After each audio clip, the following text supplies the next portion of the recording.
Long, long after the Salem witch trials were written about in history books, there was a grand old tree in Atonement, Rhode Island. It was several hundred years old. The base was massive, and its branches rose thick and without restriction for over 50 feet. They reached out with sharp corners that threw shadows looking like gnarled claws when dusk set in or the moon was full. It was not a tree like other trees of its kind. Leaves hardly ever managed to push their way through the hardened bark.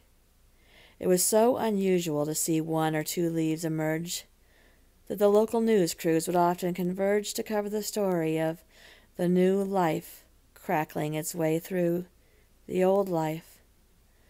The leaves would never live more than a week before that old tree would strangle the life out of them, the bark coming together to pinch off any hope that the leaf might someday add another limb, to never allow life to take hold. The tree was revered by all those who lived in Atonement.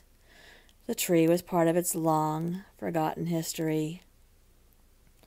The founder of Atonement was Charles Wickham Barringer. He'd moved his family to Atonement in 1692 and started a settlement. What almost no one knows today is that the hanging of witches wasn't confined to Salem, Massachusetts, and was far more prolific than historians and scholars like to admit. See, it's a stain on the country, and those responsible for writing historical happenings are sometimes wont to sweep certain types of things away with the wind, to make things seem more charming and welcoming, less foreboding and dark. Even our grand New Orleans is now more closely associated with a Catholic tradition connected to Mardi Gras, and less so with its widespread history of the slave trade. The tree in Atonement, Rhode Island saw history. It lived history, and out of its branches grew history. It was beloved and considered to add character to the town, what the town had long ago forgotten, the stories long ago swept away, was that this tree had been a hanging tree.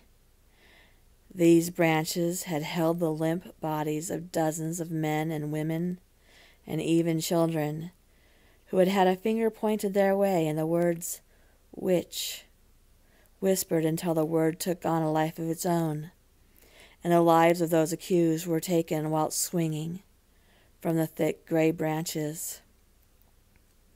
This is where the so-called evil were forced to atone for their sins. Under this tree, which holds no life for more than a week, which stands solemn and grim, under this tree is where the atoned are buried. This tree used to be alive.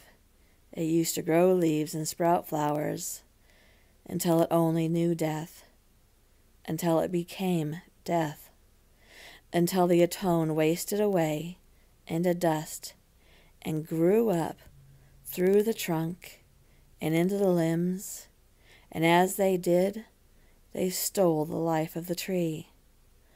So while there are many who wonder why the two lovers who carved their name into the tree late one night, while out admiring the full moon, holding hands and leaning against the tree into the early hours of the morning, before they dared to place a blade into the mighty trunk, why their bodies were found entangled in a branch which seemed to have sprouted from out of nowhere, encircling the necks of the two and lifting them off the ground until their feet dangled just 2 inches from the earth.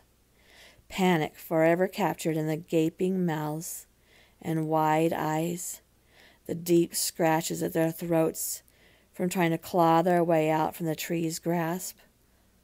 Blood running from the heart carved around the letters K and M equal baby.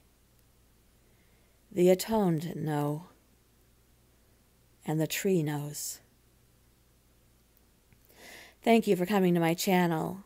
And if you like scary and creepy stories, original, because I write almost exclusively all of my own content, then please subscribe. And I am giving away an Amazon gift card if you'd like to participate in that. I will be giving that card away when I hit 300 subscribers. All you need to do is be subscribed, click like on a video, leave a comment, and if you want to be alerted to new content, go ahead and click that bell as well. Thank you.